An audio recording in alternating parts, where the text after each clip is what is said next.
So వియాస్ hi welcome to our channel. ప్రస్తుతం మనతో పాటు ప్రముఖ పొలిటికల్ అనలిస్ట్ ఇమ్మంది రామారావు గారు ఉన్నారు. వారితో ఒకసారి మాట్లాడదాం. సార్ నమస్కారం సార్.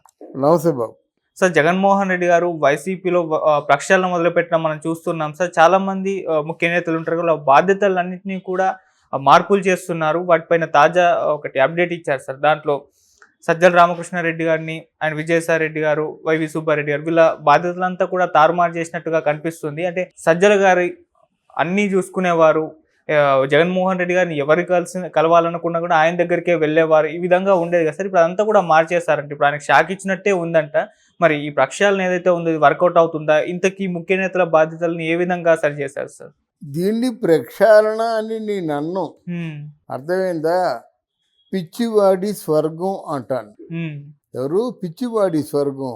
నువ్వేం మార్చావయ్యా నువ్వు? కొత్త సీసాలో పాత సారాయి. కొత్త సీసాలో నువ్వు పోసింది పాత సారాయిని ప్రక్షాళనం అనుకుంటే ఎలాగవుతుంది?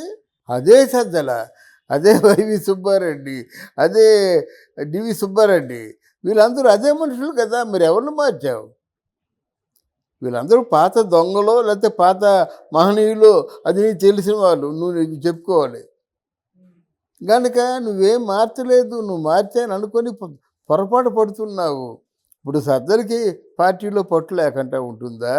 సజ్జల నీకు చేసిన ద్రోహానికి మళ్ళీ సజ్జల ముఖం చూడొచ్చా? పోతే వైవి ఎవరు మన విజయసాయి రెడ్డి నీకు చేసిన ద్రోహాన్ని మళ్ళీ చూడొచ్చా? కాదంటే ఆ కబ్జాల్లోనూ అవినీతిలోనూ నీతో సగ భాగం ఉంది కాబట్టి ఇంకా విజయసాయి రెడ్డిని నీ వెంట తీసుకుంటున్నావు. అదే అవినీతి, అదే కేసులు, అదే మనుషుడు. సుబ్బారెడ్డి తిరుపతిని గుండు కొట్టించేశారు మొత్తం అంతా. సుబ్బారెడ్డి తిరుపతి చైర్మన్గా ఉంటూ ప్రక్షాళన చేయవలసింది బదులుగా కంప్లీట్గా పాప భూయిష్టంగా తయారైపోయింది. మరి వారిని నీ వెంట పెట్టుకొని తిరుగుతున్నావు అంటే నీ మైండ్ సెట్ ఏమిటో, నీ తెలివితేటలు ఏమిటో ఆలోచించుకుంటే జాలి కలుగుతుంది. ఏమొచ్చావు నువ్వు? వైఎస్ఆర్ పార్టీ కోసం ప్రాణాలు ఇచ్చే నేతలు ఎంతమంది ఉన్నారు? వాళ్ళని ముందుకు తీసుకొచ్చావా? అది మార్పు. వాడు వైఎస్ఆర్ కోసం 4 కోసుకుంటాడు, కాళ్ళు చేతులు కోసేసుకుంటాడు. వాళ్ళు నిజాయితీ పరులు. వీళ్ళెవరండి? వేలాది కోట్ల రూపాయలేమో తెగ మెక్కేసి బలిసిపోయిన వాళ్ళు వీళ్ళందరూను. అసలు నీ ఓటమికి కారణం సజ్జల కాదు, నీ ఓటమికి కారణం సజ్జల భార్గవరెడ్డి కాదు. వాళ్ళని దగ్గర తీసుకొని వీళ్ళతో నేనేమో ప్రక్షాళనం చేసామంటే నీ తెలుగు తక్కువతాను. అది ఓకే. అంటే సార్ సజ్జల భార్గవ్ని కూడా ఏదైతే సోషల్ మీడియా ఇన్ఛార్జిగా ఉందో అది కూడా తీసేసి వేరే వ్యక్తిని నియమించడం జరిగింది. అవునండి. సజ్జల భార్గవ్ని ఇన్ఛార్జిగా నియమించిన, వేరే వ్యక్తిని ఇన్ఛార్జిగా నియమించిన, ఇప్పుడు సోషల్ మీడియాకి కొన్ని హద్దులు ఉంటాయండి. హద్దుల్ని మర్చిపోయి మనం చూసిన నందిని పందెం చెప్పలేము కదా. రెండో రోజు చెప్తే మనల్ని తీసేస్తారు. అది నందని చెప్తే బాగుంటుంది. పందెం చెప్పినట్టయితే ఒకసారి మన కళ్ళు కనిపించలేదు అనుకుంటారు, రెండోసారి మూడోసారి అదే చెప్తే మనల్ని ఏమనుకుంటారు? అలాగే మీడియాకి కూడా కొంత బాధ్యత ఉంటుంది. ఎంత అక్రమంగా చెప్పాలన్నా వాడికి ఏదో కొంచెం కొబ్బరి నూనె రాస్తే పోయే అంత చిన్న గాయమైనా, గులకరాయి గాయమైనా సరే అయిన గాయాన్ని ఎంత చూపించే అది మీడియా. ఆ పని చేయగలగని అసలు అవ్వకంటే గులకరాయి గుచ్చుకుపోయింది, కనిపించటం లేదు, డాక్టర్లు వెతికినా కనబడటం లేదు, స్కానింగ్లో కనబడటం లేదంటే అది శుద్ధ అబద్ధం అవుతుంది. వీరంతవరకు చెప్పినన్ని శుద్ధ అబద్ధాలు కనుకే ఆ రోజు ఫలితాలు వచ్చినంత వరకు మేమే గెలుస్తాం, సంబరాలకు సిద్ధం కండి అని చెప్పేసి అదే ఇన్ఛార్జీలు చెప్పారు, అదే సజ్జలు చెప్పాడు. మరి నీ తాలూకు అజ్ఞానం కాకపోతే సజ్జల్ని నీ వెంట పెట్టుకుంటావా? మీ కేసుల్లో పూర్తిగా వాటాలు పూర్తిగా దాన్ని పరిష్కరించుకొని ఆ విజయసాయి తరిమేయవద్దు. అందులోనూ ఈ వయసులో ఒక అమ్మాయిని అడ్డం పెట్టుకొని కంప్లీట్గా దేవాదాయ శాఖలో ఉన్న భూములన్నీ కబ్జా చేసేవాడిని గజ దొంగని నీ ఎంట పెట్టుకుంటావా? ఏమిటండి పద్ధతి? కనుక మనం నిజాలు తెలిసిండి మాట్లాడకపోతే మనం జర్నలిస్టు కాదు బాబు. ఎందుకంటే వీళ్ళందరూ గజ దొంగనే కదా.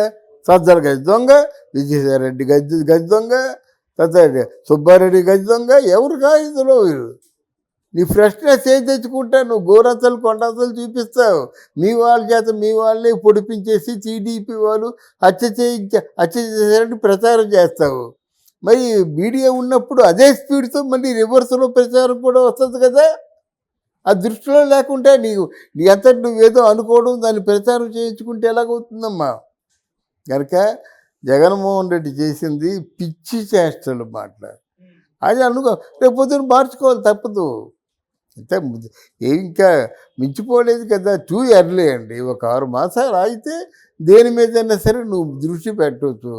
వాళ్ళు మట్టుకు వాళ్ళు నిద్రాహారాలు మానేసి డెవలప్మెంట్ చూసుకుంటుంటే నువ్వు నిద్రాహారాలు మానేసి వాళ్ళ మీద పగ ఎలా తీర్చుకోవాలి, ప్రతీకారం ఎలా తీర్చుకోవాలి అనుకుంటూ నువ్వు కలలు కంటే ఆ కళలు నిజం చేయాలంటే నీ నిజం కాదు. కళలే అవి పగటి కళలు మాత్రమే, కానీ నీకు యథార్థంగా నీకు దక్కేది ఏమీ ఉండదు. సార్ ఇప్పుడు అంటే ఇంకా చాలా మంది నాయకుల్ని తీసేస్తున్నారు, కొత్త వాళ్ళని యాడ్ చేసుకుంటున్నారు, కొత్త బాధ్యతలు అప్పగిస్తున్నారు అంటున్నారు. మరి ఏదైతే ఈ ప్రక్షాళన కార్యక్రమం జగన్మోహన్ రెడ్డి గారు చేస్తున్నారో ఇది వర్కౌట్ అవుతుందా? ఆయనకు మళ్ళీ ఫైట్ ఇచ్చి అధికారంలోకి వచ్చే అవకాశాలు ఏమైనా కనిపిస్తున్నాయంటే?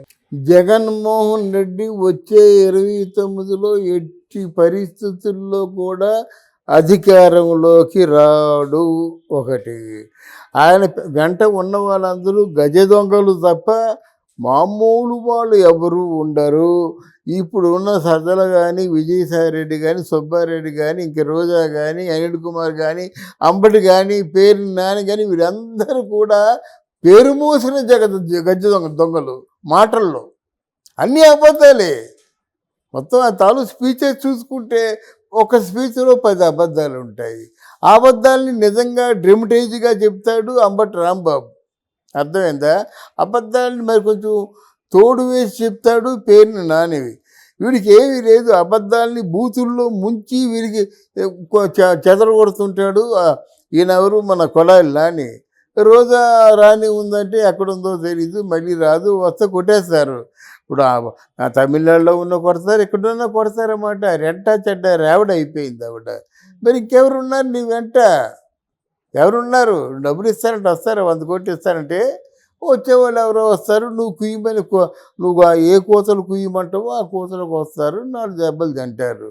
వాళ్ళందరూ జైల్లోకి వెళ్ళకుండా ఉంటే జైల్లోకి వెళ్ళిపోతే చేసేది ఏమి లేదు. రేపు ఏం జరుగుతుందో మనకు తెలియదు కదా. నెక్స్ట్ అంబటి రాంబాబు, పేరు నాని రెడీగా ఉండాలంటున్నారు.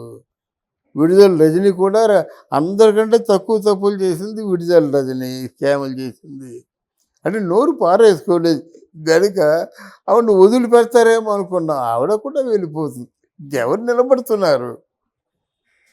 కొడాలి నాని, వల్లభనేని వంశీ వీళ్ళు మళ్ళీ బయటకు వచ్చే ప్రసక్తే లేదు. కానీ తగిన సమయం కోసం చూస్తున్నారు తప్ప ఈ సైన్యాన్ని పట్టుకొని ఆయనేమో పిచ్చి మహారాజులాగేమో దండయాత్రగా బయలుదేరుతాడా? అసలు జగన్మోహన్ రెడ్డి ఉంటే కదా ఇవన్నీ ఉండడానికి. మనకేంటండి, మనం ఎక్స్ట్రాగా చెప్పుకుంటున్నాం. Thank you so much sir.